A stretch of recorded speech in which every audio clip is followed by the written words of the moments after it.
and they are determined to inflict a strategic defeat on Trump and Netanyahu.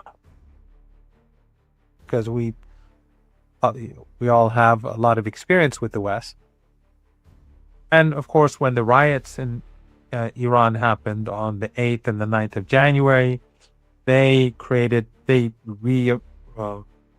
were reinvigorated, and they were saying that the so-called regime that they love to call Iran a regime is about to fall and collapse, which again, we were saying that this is nonsense and that popular legitimacy is high in the Islamic Republic according to all polls, and the presence of people on the streets. And of course, after this war, we saw the same thing. Trump wanted people to come to the streets. He was fantasizing based on those narratives that Western media produces, Western think tanks produce.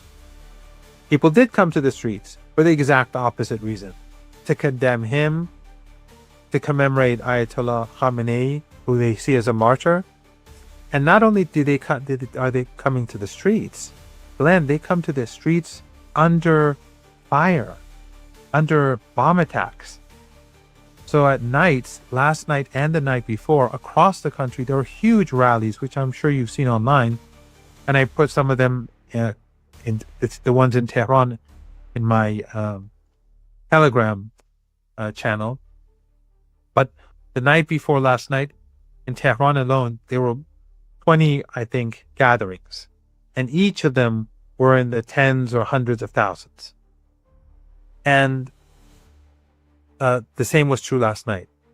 And you can see in some of the footage that people are on the streets as anti-aircraft missiles or anti-aircraft fire is, you can see it. But people don't move. They don't budge. They don't run away. They don't hide. They chant slogans against Trump, against Netanyahu, the Israeli regime, and in support of the Islamic Republic.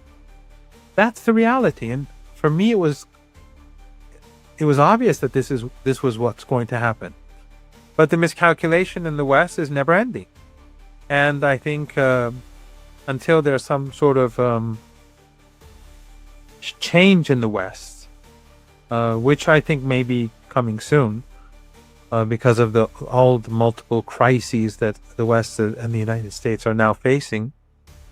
Until that happens, I don't think that the United States will learn. But Iran is determined to punish the enemy. And they are determined to inflict a strategic defeat on Trump and Netanyahu.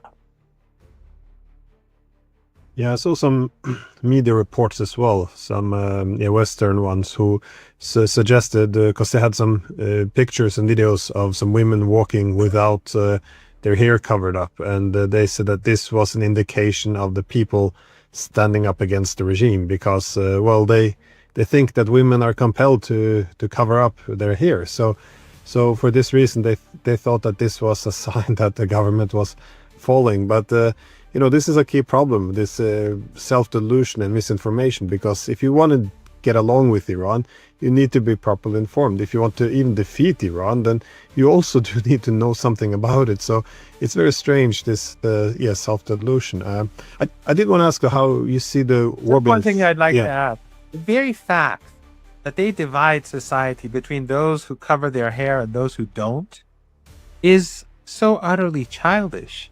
It is unbelievably childish. Among my own relatives, I have women who haven't been wearing the hijab for years in private and family gatherings and so on. And they're hardcore supporters. And I do know women who wear the full hijab who don't support the Islamic Republic at all.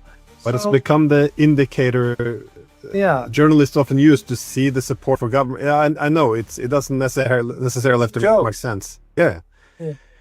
But in terms of how the war is fought, though, how do you see the focus on logistics? It appears that the Iranian strategy attempts to go after logistics. That is, all this,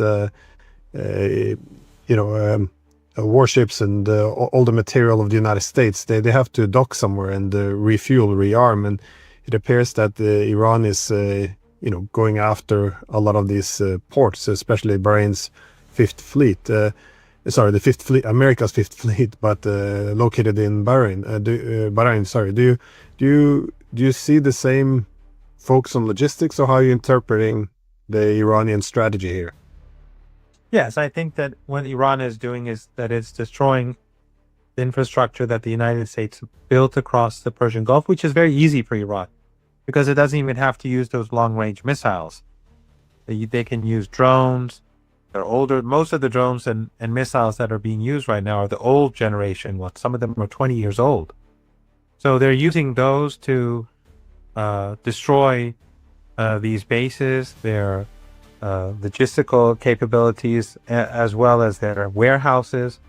A lot of their assets were destroyed in Kuwait, and they are targeting American soldiers too. A lot of the soldiers and those linked to the armed forces of the Trump regime, they've sought refuge in hotels, and the Iranians said that we are not going to close our eyes to that. Wherever they are, we're going to hunt them.